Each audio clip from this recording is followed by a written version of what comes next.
बहुत अरसा गुजरा। एक खरगोश ओकी के जजीरे पर रहता था। उसकी दिली ख्वाहिश थी कि वो समुंदर का पानी अबूर करके टोक्यो जाए और वहाँ बनी हुई तारीखी इमारतें देखे।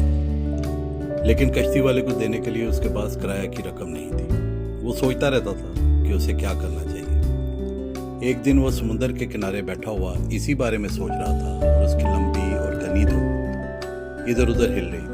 ये तब की बात है जब खरगोशों की दुमें बहुत लंबी हुआ करती थी। मगरमच्छों का बादशाह वहाँ नज़दीक ही तैर रहा था। उसकी नज़र खरगोश पर पड़ी तो उसके मुंह से बेसाख्ता निकला, बहुत मज़े की शय इतनी नज़दीक बैठी हुई है। फिर वो तैरता हुआ साहिल के पास पहुंचा और खरगोश से बोला, सुबह बखैर नन्हे खरगोश।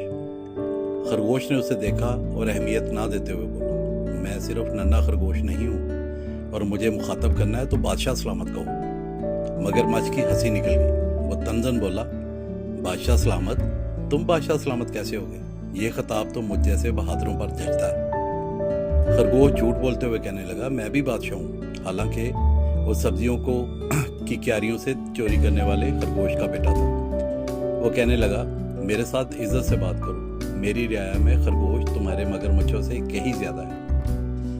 मगरमच्छ गुस्से से दांत कचकचाते हुए बोला, ये सच नहीं हो सकता। ओकी के जजीरे से लेकर टोक्यो तक इतनी तादाद में मगरमच्छ है जो पूरी दुनिया में पाए जाने वाले खरगोशों से ज्यादा है। खरगोश हैरानी से बोला, अगर वाकई ऐसा है तो उन्हें कहो पानी से सार बाहर निकालें, मैं उनको देखना चाहता हूँ।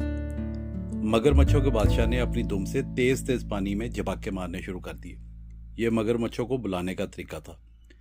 और इतनी देर में तो कोई दांतों का डॉक्टर किसी मरीज की बीमार दाढ़ नहीं निकाल सकता जितनी जल्दी मगरमच्छ दांत निकाले हुए ओकी के जजीरे और टोक्यो के साहिल के दरमियान इकट्ठे हो गए। दूर दूर तक अब समुद्र के पानी की एक बूंद भी दिखाई नहीं दे रही थी। हर तरफ मगरमच्छ ही मगरमच्छ दिखाई देते थे। खरगोश ने यह नज़ारा देखा तो दोबारा ज्यादा एतमाद से बोला, मैं अब भी इस बात पर कायम हूँ कि दुनिया में मगरमच्छों से ज्यादा खरगोश है।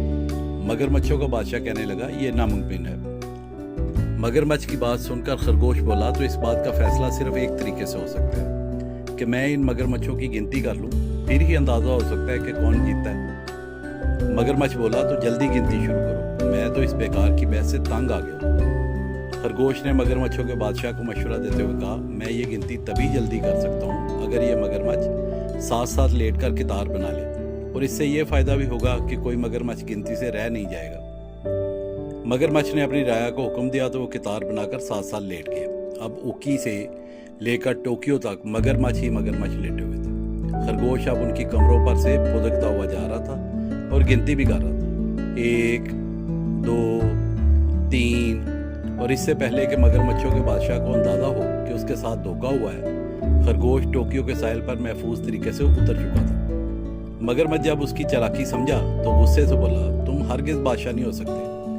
खरगोश शौकी से बोला, हरगिज नहीं, लेकिन मैं तुमसे ज्यादा अक्लमंद हूँ। मैं तुम्हारा शुक्रगुजार हूँ कि तुमने मुझे बादशाहों की तरह अपने मगरमच्छों के बनाए हुए पुल से गुजारा। मगरमच्छ ये सुनकर खरगोश पर झपटा, लेकिन उसके मुंह में सिर्फ खरगोश की लंबी दुम ही आ सकी। खरगोश हंसा और टोक्यो तारीखी इमारतें देखने चला गया। तब से अब तक खरगोशों की दुम हमेशा छोटी ही होती है।